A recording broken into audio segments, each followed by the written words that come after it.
गरीब पिता ने बेटे की शादी के लिए अपना इकलौता घर बेच दिया। लेकिन विदाई के दिन बेटी ने जो किया उसे देखकर पूरा गांव रो पड़ा और दूल्हा भी कुछ पल के लिए खामोश रह गया। यह कहानी है रामदास और उसकी इकलौती बेटी नंदिनी की। रामदास बहुत गरीब था, कमाई कम थी, लेकिन बेटी की परवरिश में कभी कमी नहीं आने दी। पत्नी का देहांत कई साल पहले हो चुका था। अब उसकी पूरी दुनिया सिर्फ नंदिनी थी। रामदास अक्सर कहता, मेरी बेटी ही मेरी दौलत है, और नंदिनी हंसकर उसे गले लगा लेती। समय बीतता गया, नंदिनी पढ़ लिखकर समझदार बन गई, लेकिन गरीबी वैसी ही रही। एक दिन नंदिनी के लिए अच्छा रिश्ता आया। लड़का और उसका परिवार बहुत अच्छे थे। रामदास की खुशी का ठिकाना नहीं था, लेकिन उसके मन में एक डर भी था। शादी की तारीख तय हो गई, घर में खुशियां थी, लेकिन रात होते ही रामदास की नींद उड़ जाती। वह बार बार एक ही बात सोचता, इतने पैसों का इंतजाम कैसे होगा। उसने गांव के हर जानकार से मदद मांगी, लेकिन किसी ने हाथ नहीं बढ़ाया। कुछ लोगों ने उल्टा ताना दिया, बेटी की शादी है, खर्च तो करना ही पड़ेगा। उस रात रामदास अपने छोटे से घर की दीवारों को बहुत देर तक देखता रहा, जैसे उनसे बातें कर रहा हो। अगली सुबह उसने एक ऐसा फैसला लिया जिसके बारे में जानकर नंदिनी की जिंदगी हमेशा के लिए बदलने वाली थी। रामदास ने अपना इकलौता घर बेचने का फैसला कर लिया।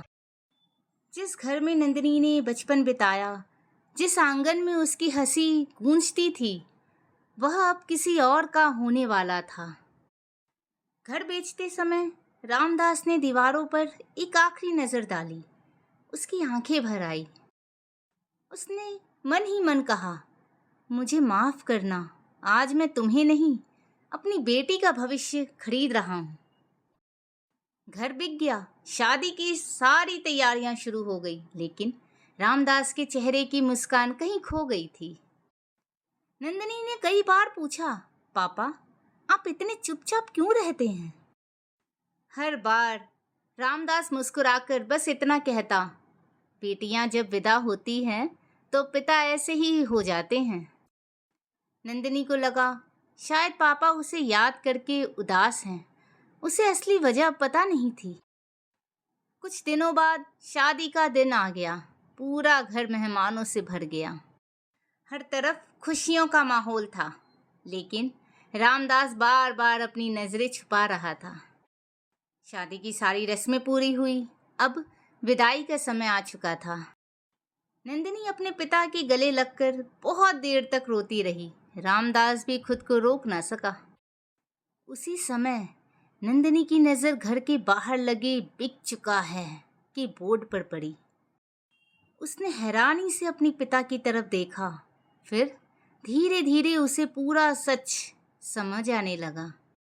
अगले ही पल नंदिनी ने ऐसा कदम उठाया जिसकी किसी ने जरा भी उम्मीद नहीं की थी। नंदिनी ने अपनी विदाई रुकवा दी। पूरा घर उसे हैरानी से देखने लगा। वह सीधे अपने पिता के पास गई, उनका हाथ पकड़ा और बोली, पापा, सच बताइए।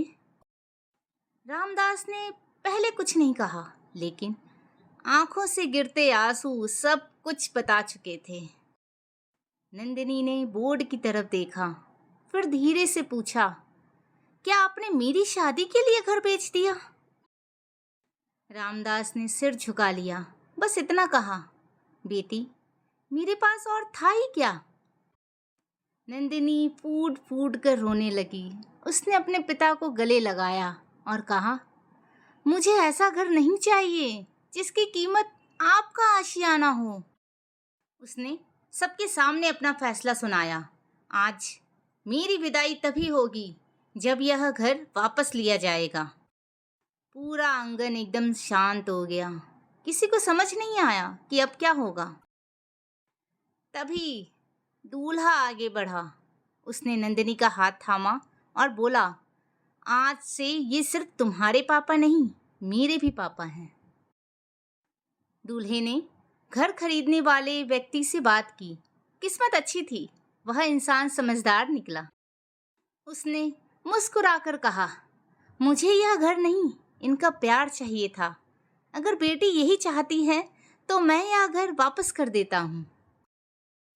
कुछ ही देर बाद घर के कागज फिर से रामदास के हाथ में थे। वह यकीन ही नहीं कर पा रहे थे।